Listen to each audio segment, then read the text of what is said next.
Good evening, everybody. Kevin J. Johnston here. This is the Real Estate and Money Show that plays every single Thursday night at 9 p.m. Eastern Time. And tonight we're going to talk about your credit score and how to protect your credit score, how to not harm yourself. I think is more importantly what the credit score thing is all about for tonight's show. I mean, I really want to make sure that we're delving deeply into what is both right and wrong with the FICO score system that we have in Canada and the United States. I'm sure many of you have gone out to apply for loans at some point in the past, and you've probably been denied at some point in the past. I think all of us have at some point. And with being denied a loan or just an opportunity even to rent, it's soul crushing. It's heartbreaking. And typically you have no idea why you've been crushed, why you can't get that loan, why you cannot rent that place, why you can't get the car lease that you want, why you can't get a simple $500 credit card. These are things that are very important to understand. Now, I don't have all of the answers because unfortunately, FICO score algorithms are quite hidden from the public. They don't really tell us what they're basing all the positive stuff on, but I do have some of what to do. However, even though I don't have all the positive stuff that you can do, I've got the vast majority of the negative stuff that you can avoid to keep your credit score in good standing. So first things first is you want to talk about how you can find out what your credit score is. There are two major corporations in North America that people will go to check your credit score when you're applying for anything, any kind of credit whatsoever, or any kind of lease or rent. All right, that would be Equifax, EQUIFAX, Equifax.com in Canada. It's .ca. And the other one is TransUnion. Now, as far as I am concerned, these are criminal entities. What they do is they give you a credit score, but you never ask them to. Isn't that strange? They have your entire credit history that you never asked them to create. They have a credit score for you that you never asked them once to keep on. They're keeping records on your spending habits that you've never given permission for them to do. But somehow, if you've got a social security number in the States or a social insurance number in Canada, somehow they will know that you have these very things. So how do we combat this nonsense? And it is nonsense. All right. For TransUnion and for Equifax, all of you have to find out what your FICO score is. It goes, I think as low as 300, it goes all the way to 950. If you have a FICO score of 750 or higher, you're going to be pretty good at getting bank loans out there. And there is a way to get that to happen. I'll cover as much as I can in the next 52 minutes because it's only an hour show, everybody. How do you get your score? Well, Equifax and TransUnion, because of whatever deals that they've signed with the government, have to give you one free credit score of your own each year. So you go to their website, equifax.com or .ca, transunion.com or .ca, and you give them your necessary identification. Don't use a driver's license. If you've got a passport, always use your passport for any form of identification in Canada. Anytime at all that you want to know or do anything for that matter, it's passport only. It's nobody's business where you live. I know that a lot of you out there don't think that you've got the right to have your driver's license go to a PO box, and many of you can't afford to have one, but maybe 10 or 20 friends should all get together and have a PO box, split the cost, and send your driver's license there, just so that there is nobody spying around your house looking for what you got. All right. And the reason I say that is as a podcaster, unfortunately, when I was podcasting in Calgary in 2021, everybody in the city knew where I lived. They all knew that there was going to be a podcast taking place there. So we always had to double lock and triple lock our doors. So we had the front door was locked. We put a steel cage over the window of the room that we used, and we installed an extra door in the hallway and put a lock on that just to buy time if anybody chose to break in. It sucks when people know where you live. So don't let anyone know where you live. But you are allowed to get yourself that free credit score, and you got to find out everything on that credit report that is harming you. Now, you have the right to object to everything on your credit score when you get it. Now, don't be silly and object to everything at the same time. What you got to do is you got to pick on small stuff. So what you got to look out for is late payments on credit cards. You got to look out for a bill you didn't pay and figure out who it was you didn't pay it to. You got to look for what's called the R9. R9 is when you just completely abandon a debt. All right. How do these things get there? Well, people that you didn't pay will put it there. Sometimes people you don't like will put it there to damage your credit score, damage your reputation. So you want to begin writing simple letters, send them registered mail to Equifax saying that you have no idea what that is. It seems like it's either erroneous or it's fraudulent. Please remove it. And they are obligated at that point to prove that there was a debt. You don't have to prove there is no debt. They have to prove that there is one.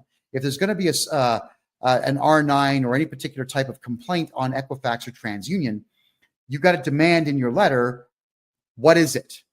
Who's the contract with? Where did it come from? Why is it there? And they've got to prove all that. If they can't prove it, you have to demand you deal with this in 30 days or you must remove it, and they will remove it. R9s are a bit more difficult if it's a credit card company, because obviously the credit card company will be able to prove it, but we can still argue it.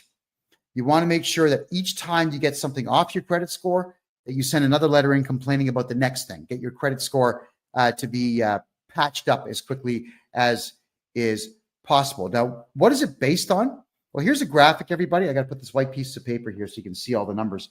All right. 30% of your credit score is based on the amounts that are owed. 10% is on new credit that you acquire.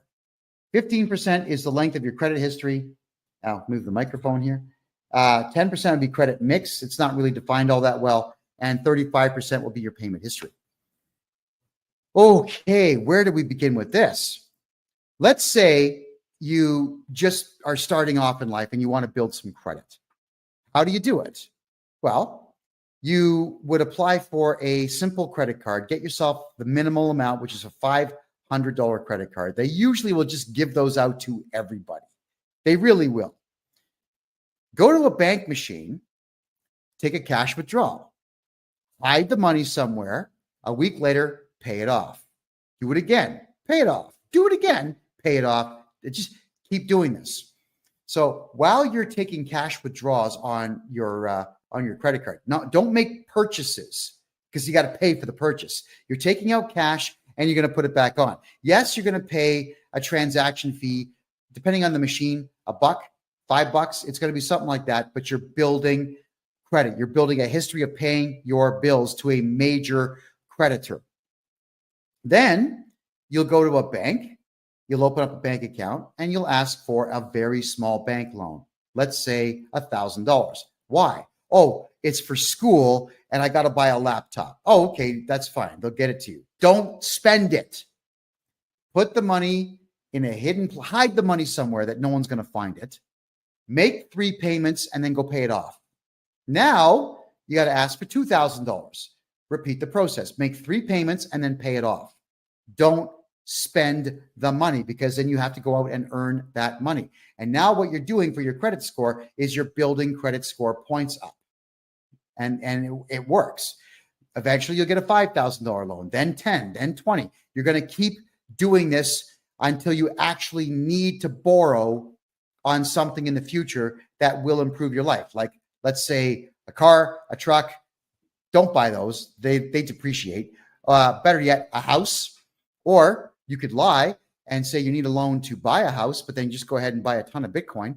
And when the Bitcoin appreciates, pay off the loan. All right. You always want to make sure that if you're building credit, that you're constantly paying these loans and these credit card debts off. And it's all about borrowing money, not spending it, and then paying it off within a timely fashion, we'll call it, within a good period of time.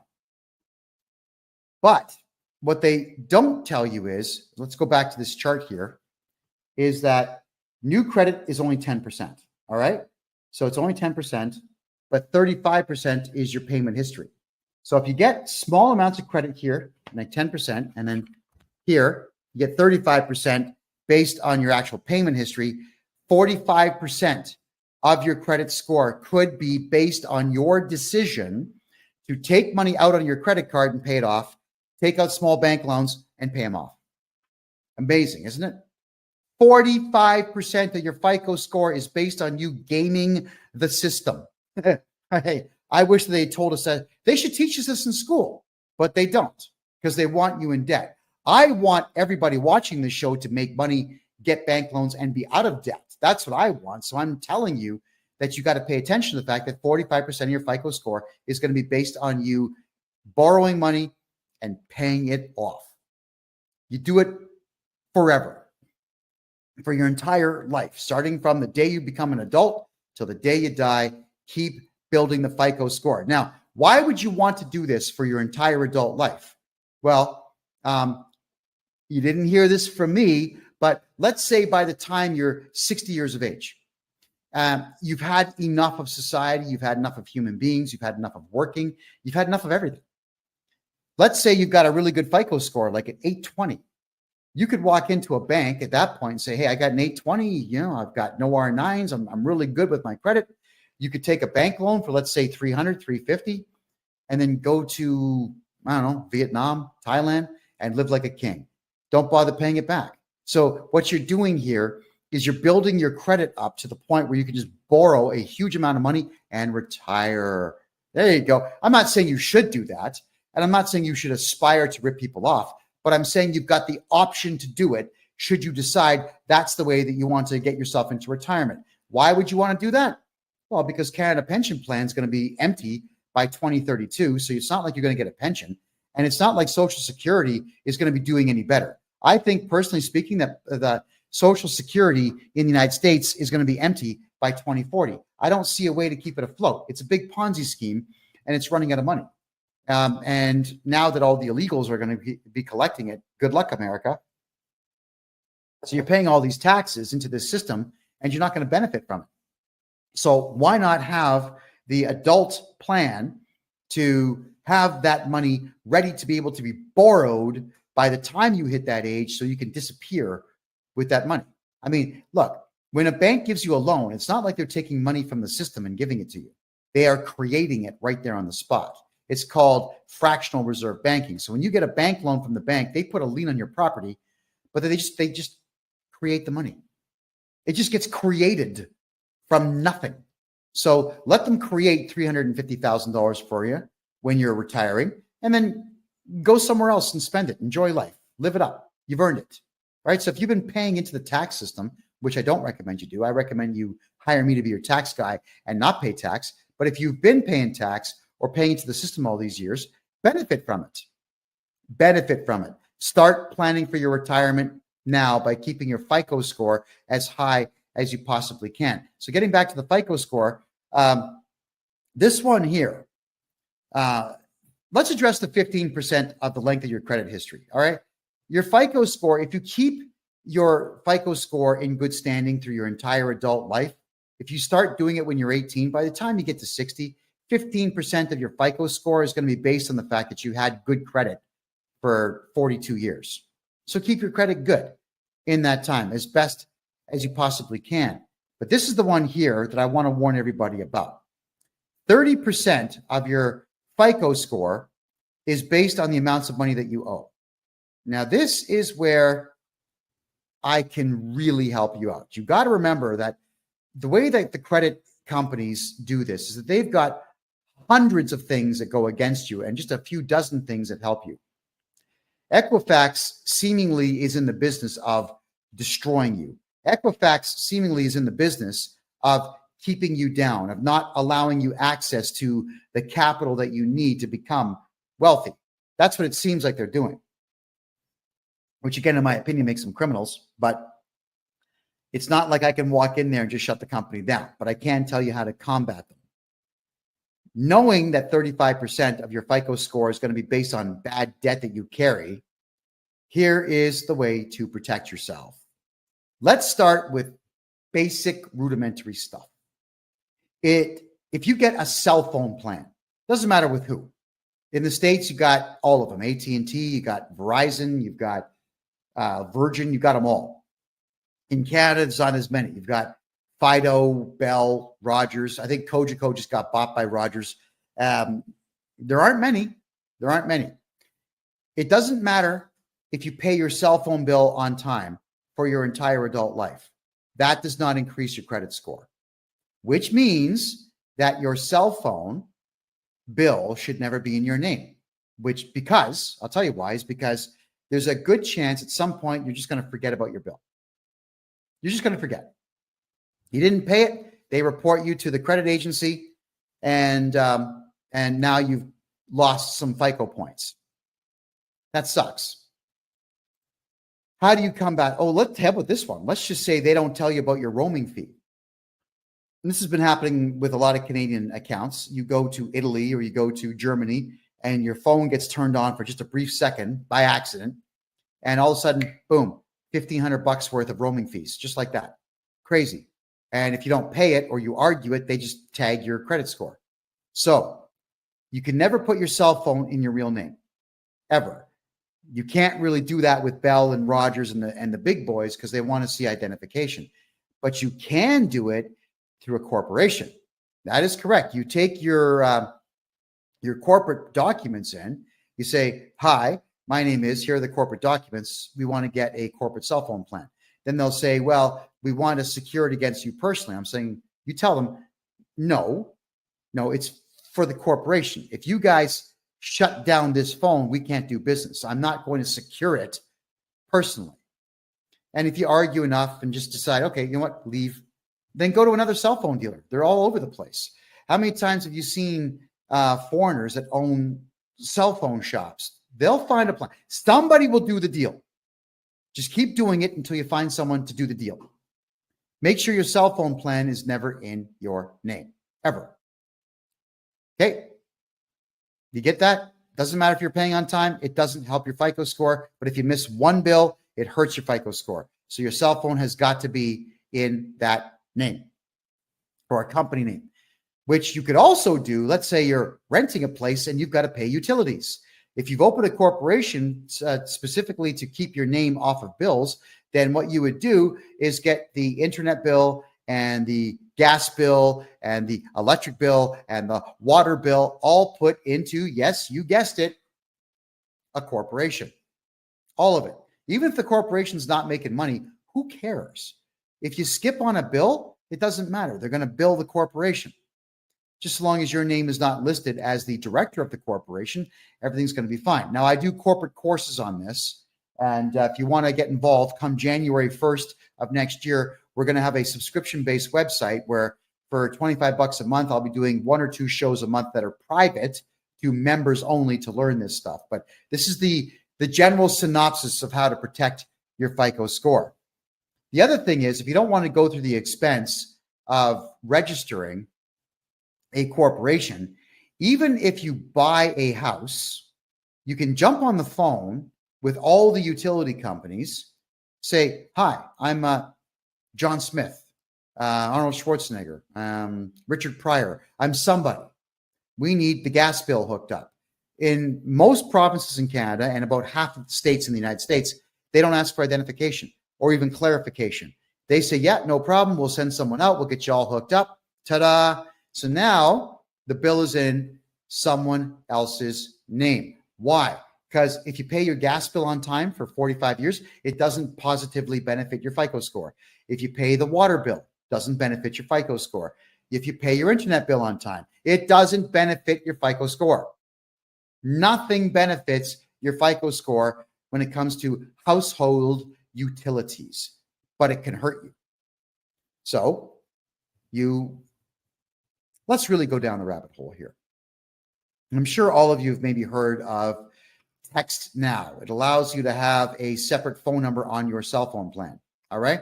So you get a Text Now phone number, and that's the one that you would use for all of the bills on your house, especially if you're renting. If you're buying, it's great. I mean, do the same thing. Have the bills in a fictitious character's name and have them phone your alternate cell phone number looking for payment on the bills, because you're going to miss a bill. That's just how life works, guys. You get sick, you get in a car accident, you're going to not pay some bills. You don't want your FICO score dropping because you are incapacitated. Maybe you live with some friends and they skip out and they don't pay the bill. You got to catch up because your friends are jerks. Yeah, maybe you got a boyfriend, girlfriend, whatever it is. You guys break up. Someone doesn't pay the bill. If it's not in your name, it doesn't matter. Also, what you can do is, let's say, for argument's sake, if your gas bill, your electric bill, your whatever bills you got for your house are not in your name and you're behind on things, you can call them up and say, yeah, hey, it's John Smith. I need you to disconnect the gas and the water and everything else. I'm moving out of this house that I'm renting. No problem. They'll cut everything off. Tell them to send the final bill to your email address or text it to your phone. They will. And then you get rid of that particular Text Now phone number.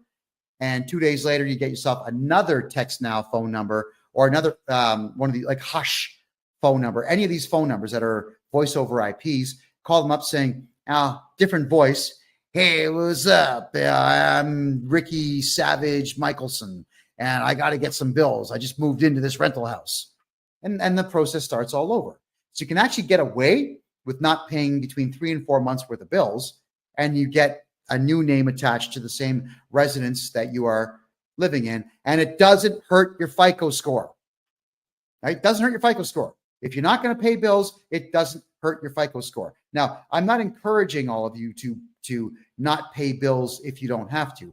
I'm telling you that I understand with our rotten economy in North America right now and the severe lack of money in the money supply right now, that these are the options that you have to give yourself. So FICO score, protect it by making sure the house bills are not within it. If at all, if you can avoid anything, if you can avoid using your real name on anything, you have to avoid using your real name wherever you possibly can. The driver's license is usually where you all get screwed. When you use a driver's license as identification and it's got your home address on it, whoever wants to harm your FICO score can do it. If you absolutely have to show identification that's got your name and face on it, passport every single time. If you have an expired passport, keep it, because you can use that. If they say, we want to see 2 pieces of ID, 2 passports, and they might say, well, one of them is expired. So there is no law that says you can't show expired identification. The only problem with an expired driver's license is that you can't drive with it, but you can still use it as identification. The only problem with an expired passport is you can't fly with it, but you can still use it as identification. Any photo ID card in Canada that expires can always be used to identify you. You just can't use it for the prescribed use that it's for. So don't listen to anybody's crap when they tell you that you can't use that expired driver's license, health card, passport. You can. It doesn't have to be updated to be valid. It's still valid. And that's the beautiful part of identification. So if your passport is going to expire, order a new one and don't take the old one in and turn that in. Whenever you get a new driver's license, anywhere in Canada, you can say, I lost it. I just lost it. Can I have another one? Keep the old one. If you're able to, have all your identification go to a post office box. Or, if they don't like to use P.O. box in the address, fine. Then go to mailboxes, etc. UPS store. Go to any of the retail mailbox places and get yourself a mailbox and use that. Because if you go to the UPS store, for example, then what they do is they actually have an address. 7400 Main Street, suite number 404. That would be your box number, but it won't say box number. It'll say suite number, which is exactly what you want to do. I can't stress enough that this is no longer the 1970s. In the 1970s and the 1980s, people would ring your doorbell to say, hey, I'm happy to see you. Like, thank you for your friendship. And that was it. There was never anything nefarious that people had in mind when they would ring your doorbell. Back in the days, people would ring your doorbell. You just open the door. Hi. Like, it was a surprise. You're excited. Someone's here. And then eventually towards the end of the 1980s and the beginning of the 1990s, every third person ringing the doorbell was some solicitor trying to sell you something. So you had to get really good at yelling at people saying, get out of here. And it's annoying to have someone, unfortunately, they are legally allowed to do so. The law says they can ring your doorbell, but they have to leave when you tell them to. I don't want to get out of my chair or stop what I'm doing to answer the door for someone I don't know. I really don't, but it is what it is. And now, 9 times out of 10, when someone knocks on the door, it's someone looking for money, or it's the cops asking you why you said that thing that time on social media, or the cops are saying, well, someone complained about your car and we're here to investigate, and so on. Yeah, it's someone looking to gain money or leverage from you or on you these days. So unfortunately, with the way the world is these days, you want to make sure that nobody has access to your front door anymore. This is not to do with your FICO score. This is just you personally protecting yourselves. If you have the means to build a cage in front of your front door these days where someone has to enter the cage to get at your front door, I strongly recommend that. It's sad that our society's crumbled that way, but it has. So you cannot let people have leverage on you. And that's the same thing with phone calls that come in. I can't stand the fact that if you have a landline in Canada, you get absolutely bombarded by people from outside the country trying to sell you something and asking questions. And unfortunately, Canadians and Americans, they're high trust societies, so people answer questions. Like, don't answer questions to people that phone you. They're fishing for information to steal your identity. Start hanging up the phone. It's regrettable, but we have to unfortunately go to cell phone plans and not have landlines, specifically to not get phone calls from solicitors. And when you do buy something online, or you give information online and someone else starts tagging your credit card to buy stuff, it can harm your FICO score. Got to be very careful who you give your information to. So please do not give your home address to anyone. Do not use your driver's license as identification for anything. If you're in a rental house, use fake names to get utility bills done. Passport only for ID for anything. And if you can avoid using your real name, avoid using your real name. And even for things like signing your kids up for sports. Yeah, you've got to give your kid's birth certificate up. But when they say that we want to see a hydro bill to prove that you are living where you say you are, no.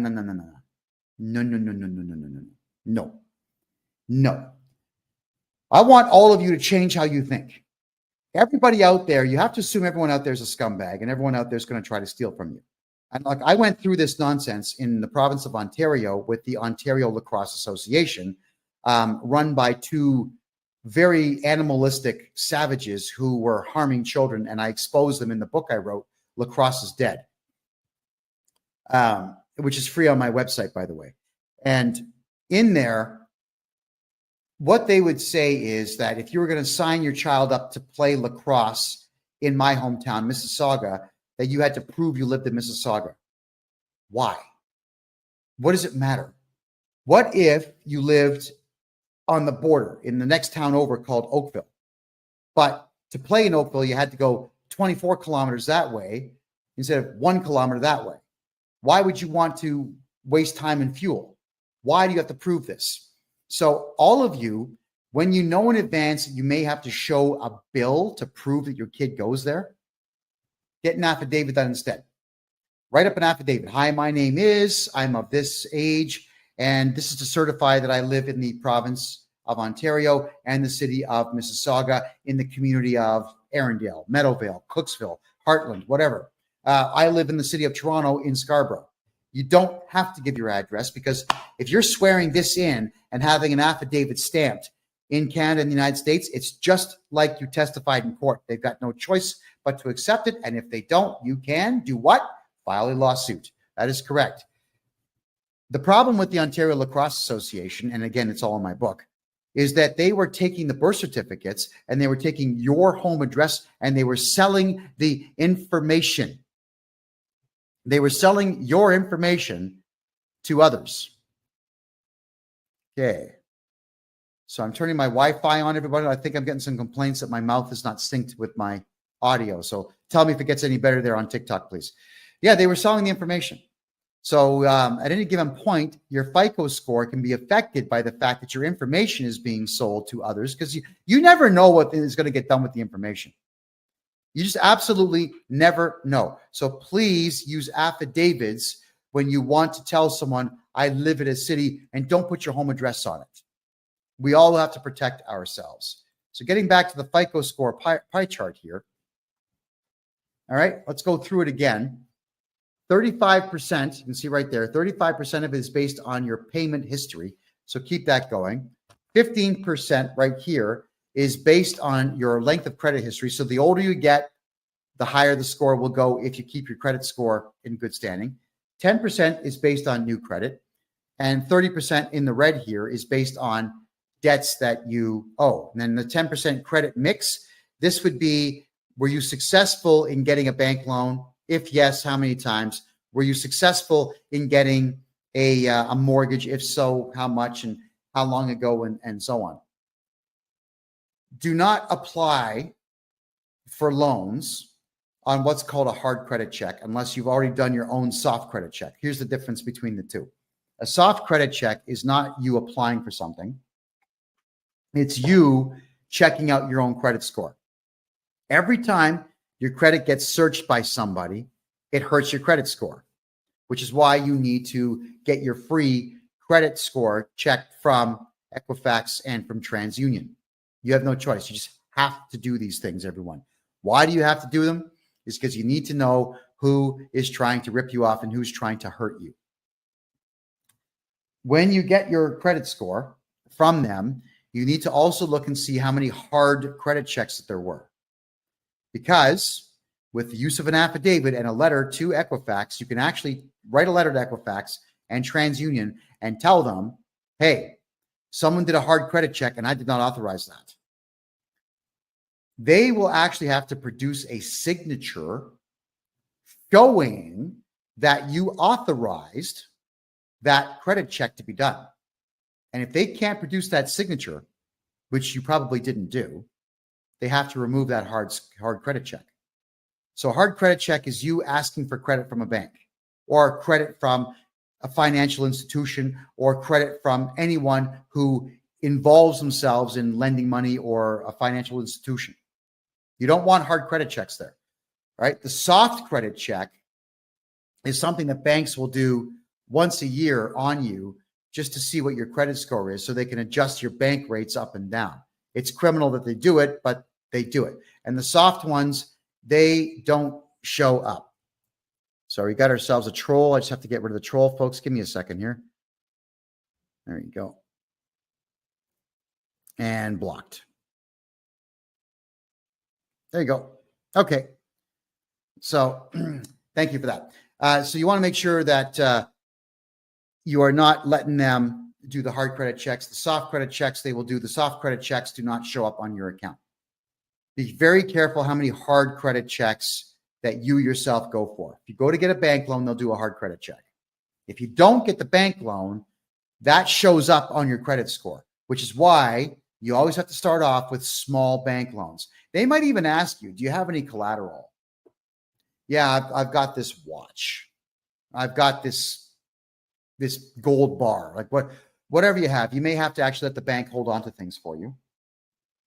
Keeping in mind, if the bank loses it, they've got to compensate you 100% plus whatever other fees you demand from them. So yeah, secure the bank loan with gold or silver or jewelry if you need to. But start building your credit using the methods that I have talked about. Hard credit checks, you got to get rid of them all. You have to be in constant watch of your credit score and eliminate as much as you possibly can using everything at your disposal. And I've given you a gold here tonight, everybody. So I'd like everyone watching the show tonight to go to Equifax and TransUnion and request your free credit score. And they will send it to you. And look at everything on there and start to comprehend how easy it is for someone to harm your credit score. So if there's any questions that anybody has, I'll go right ahead and I'll take those questions now. Throw them in the chat room here. This is to do with your FICO score, everybody. It's to do with credit scores. You want to make sure that your credit scores stay intact. Oh my God, we got trolls here tonight. I thought we got rid of all these guys.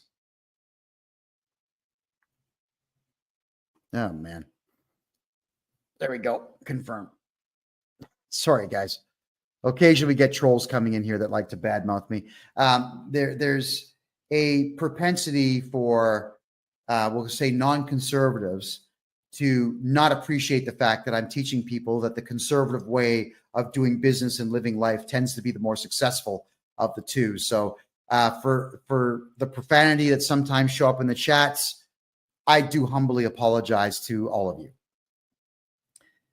FICO scores themselves, I've been asked many times if it's possible to remove yourself completely from the FICO score. You know, we did have a friend of mine. I helped him write a lawsuit against Equifax because what they were doing was they were interfering with his capacity to live life the way that he wanted to.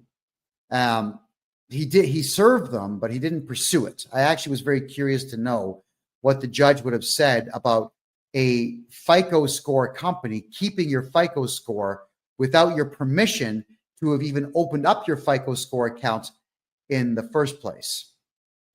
Okay, so Nada says, renewing a mortgage, and I'm not comfortable showing my bank accounts as proof of pension income. Nada, if you wanted to, you can get a hold of me on my website, kevinjjohnston.com, and you could, I can give you the contact information of a mortgage broker who can get you into a private lending situation where you don't have to show that to anybody. Because the private lenders, they're not going to check your credit rating. They're not even going to check your income.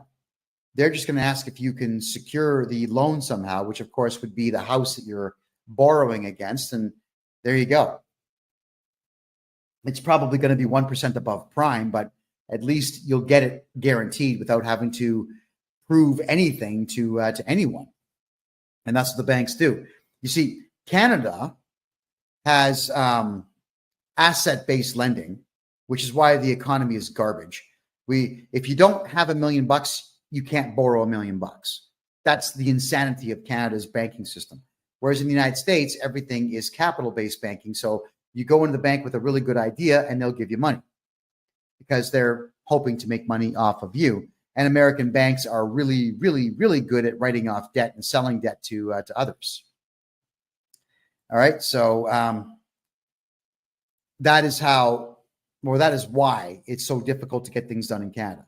So if you're having a difficult time getting credit in Canada, it is because the system in Canada works against you. It really does work against you. And you need to combat that by taking the advice that I've given you on tonight's show. The other thing, and this is another one, they don't talk about this, but the Canada Revenue Agency will report your lack of cooperation with them to the credit companies, Equifax and TransUnion, which is why you got to come to me to get your taxes fixed. I know that you don't want to pay taxes. I get it. And technically, it's actually illegal to collect taxes, technically, but you're not going to win that argument. If you're going to pull the free man on the land stuff, the sovereign citizen stuff, you're going to lose. So what we got to do is make sure your taxes are done properly. I can get you back a fortune. Look, if I was to redo your taxes and get you back everything you paid over the last 10 years, that's not going to affect your FICO score negatively. But if you don't do your taxes for 10 straight years and you ignore them for 10 straight years, you better believe that will affect your FICO score.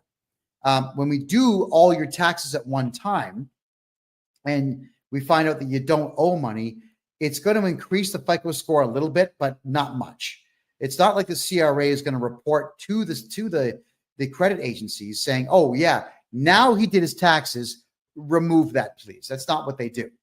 That's why you have to be in constant contact with Equifax and TransUnion to be able to reverse the damage that's being done on your credit score.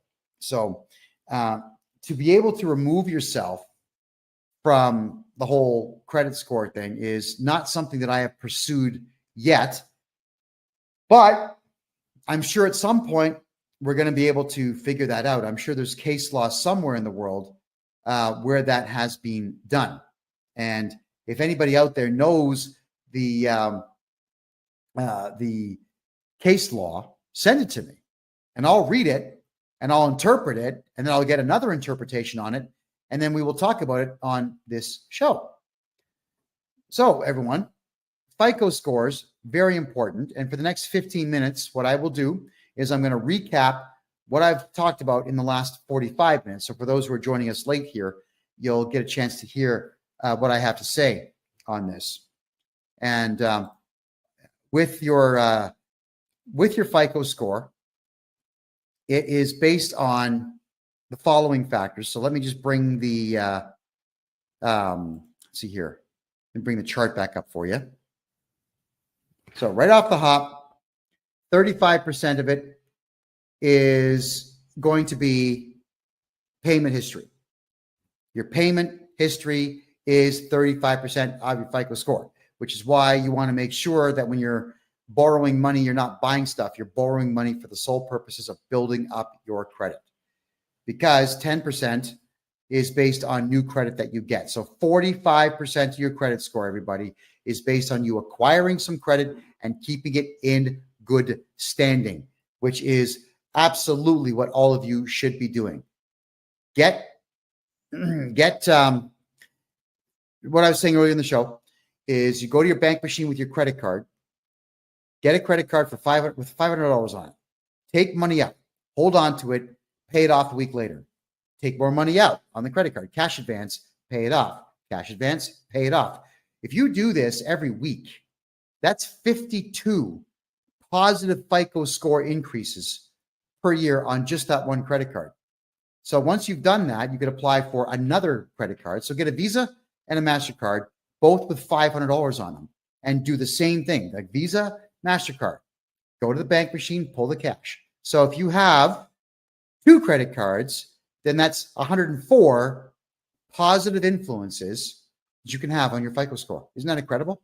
So after a year of doing that, as I said earlier in the show, you go and get a bank loan for a small amount of money, $1,000. Tell them you're buying a laptop for school. Keep the money in your room, hide it, make 3 payments, pay off the loan early. And meanwhile, while you're doing this, you're playing the credit card game. Then get a loan for $2,000. Make 3 payments, pay it off. Don't spend the money. Never spend the money. You're just taking it out for the purposes of putting it right back in and building your FICO score. Just keep getting bank loans so long as you've been building credit slowly. And then eventually you'll have yourself in a position where you could get a mortgage in the future. And let's just say you do get a mortgage in the future and you pay it off in good time and good standing and whatnot. And you keep your FICO score over 800 points. By the time you get to your 60s or 70s, you can get yourself a very big unsecured loan and just keep the money. And that's your retirement plan. So your retirement plan should not be Canada pension plan. It should not be Social Security in the States. It's going to be empty by the time anybody my age gets to retirement age to collect on it. You're never going to collect on it. Build a good FICO score. Take the money, take a loan out when you get older, pocket the dough. Pocket the dough. It's yours. That's why I'm encouraging all of you to build credit and keep it in good standing. When you rent a house or you buy a house, none of the utility bills in that house should ever be in your name. Just in case you forget to pay a bill, you get sick and you can't pay a bill, you lose your wallet, you can't pay a bill, you get robbed, you can't pay a bill. If it's not in your name, it doesn't matter how late you are. It's never going to affect your credit score negatively. And that's exactly how you should want it, where it never affects your score negatively, period. Cell phones should never be in your name because at some point, I promise you, you will miss a bill or you're going to go over on your data or someone's going to ghost your phone and they're going to use your data. You got a big bill and you can't pay it, never in your name. And if that means that you need to get prepaid phones, then so be it. Not a problem. And for those who want to buy a property here in Panama, everybody, get a hold of me on my website, kevinjjohnston.com. Now, how do you not use your name when you're getting bills?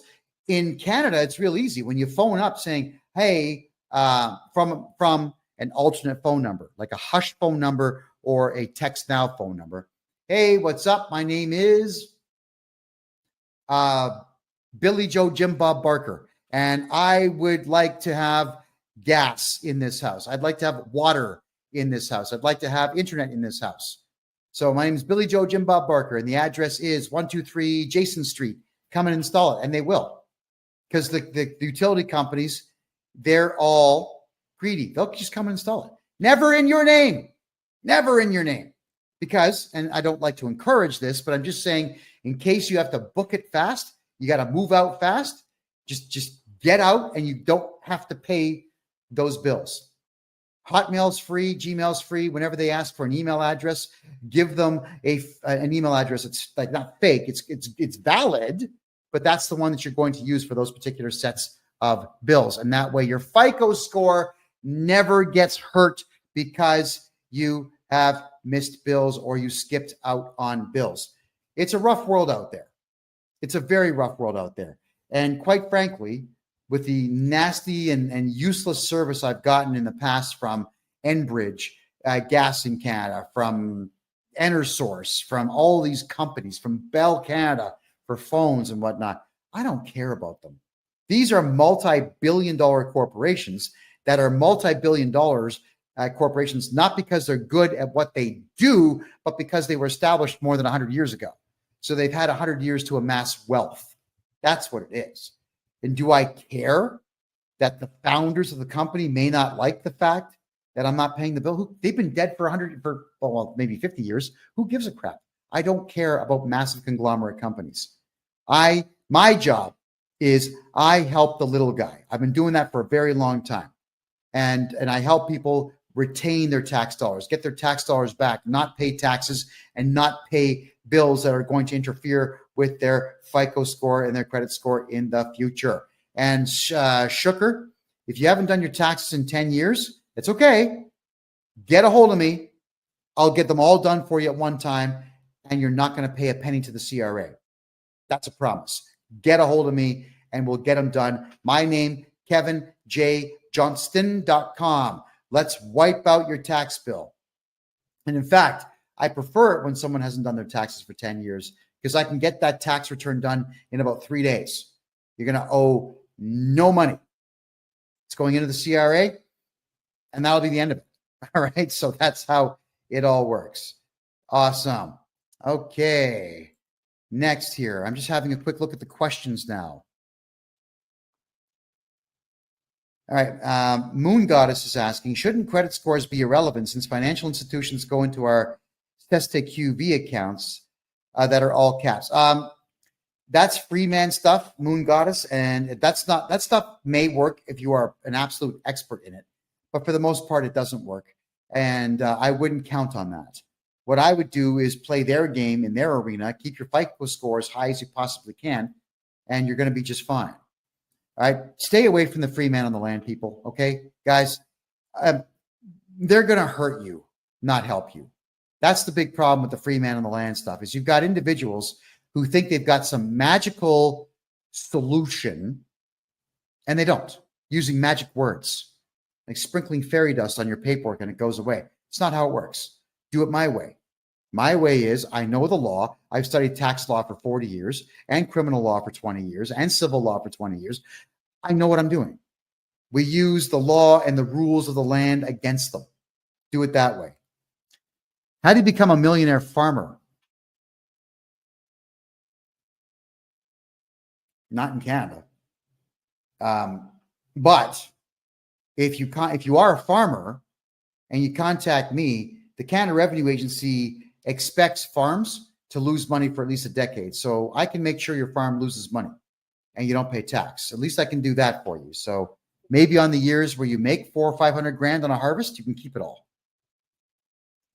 instead of paying tax. You know, that's the part I don't get is farmers feed entire cities. It's true. They do. So why would you want to put farmers in a position where they can't feed cities? I can't stand the idea of farmers being taxed. I actually think out of the one profession in the entire country that should be completely tax exempt, it would be farmers who sell to Canadian distributors to make sure that Canadians eat. I honestly do believe that, which is why if you are a farmer or you work in a farm or you know farmers, tell them to stay away from the company called FBC. It stands for Farm Business Consulting. They are crooked as hell, and they have absolutely destroyed hundreds of farms all over the country by over-reporting earnings that farmers are making. They really are a disgusting bunch of people. They suck at what they do. What they are is that they're franchise holders in taxes. They're not actually accountants, and they suck at what they do. So yeah, that's my personal view on farms. And whenever farmers contact me to do their taxes, I absolutely make sure they pay zero taxes. You know, I do about 4 times the amount of work on a farmer that I would do on a regular account, because I want to make sure that farmer stays in business.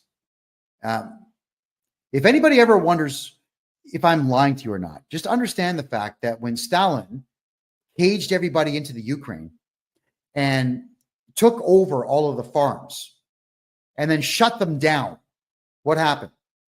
Between 6 and 10 million Russians and Ukrainians starved to death. That's what happens when there's no farms. People die. So I want to make sure, and I'll be petitioning the government at some point in the future to completely keep farmers from having to pay tax. And so long as they're growing, then they should not be taxed. If they are selling anything, I don't care what it is, cucumbers, wheat, beef, they should not be paying tax on any of it. And what's really bizarre too is that there is farm fuel. So you can buy diesel fuel to run farm equipment and at a much lesser price. It's probably like half. I don't know the exact amount, but it's about half of what you would pay at the pump. And then what they'll do is they put this purple dye inside of it so that if you fill your tank with it to drive around, like your pickup truck or your diesel-powered Mercedes or whatever else, sometimes you get pulled over by losers, and they are losers. These supposed traffic guys, like in the province of Ontario in Canada, they're called MTO, right? And they're the guys who couldn't pass the psychological exams to become cops. So instead, they sit in these cars that have sirens on the top and cherries, and they'll pull you over saying, well, I work with the MTO, and I'm going to take your license plate. And they actually will go inside your gas tank and pull it out and see if the gas is purple. And if it's purple, they'll write you this massive $1,000 fine for using farm fuel for your vehicle. So how do you beat that? 2 gas tanks. That's what you do. You have 1 gas tank, which is the main one, partition it, put some regular gasoline into it that you never burn, and have a secondary fuel tank in there and use farm fuel. There you go. There's some help for you right there. All right. So keep in mind, everyone, you got to protect that FICO score. Rewatch this show, which is going to repeat all weekend now on Rumble. Just type in freedomreport.ca to watch the repeat. I'd like all of you to take the advice that I'm giving you here to make sure that you build credit and you hold on to credit so you can use your good credit score in your 60s and 70s to take out massive bank loans and never pay them back and retire with the bank's money. Because if anybody out there screws the banks in Canada or the United States, I'm a happy guy, because that's all the banks do out there is rip we, the small guy and gal, off on an absolute regular basis. That's crazy. My name is Kevin J. Johnston. Thank you very much for being here. This is the Real Estate and Money Show, where we talk about real estate, money, investment, gold, silver, and taxes. And we do it every Thursday at 9 p.m. Eastern Time. I want to say thank you all for being here. I can't wait to see you again next week, which we will do at freedomreport.ca. Have a great night.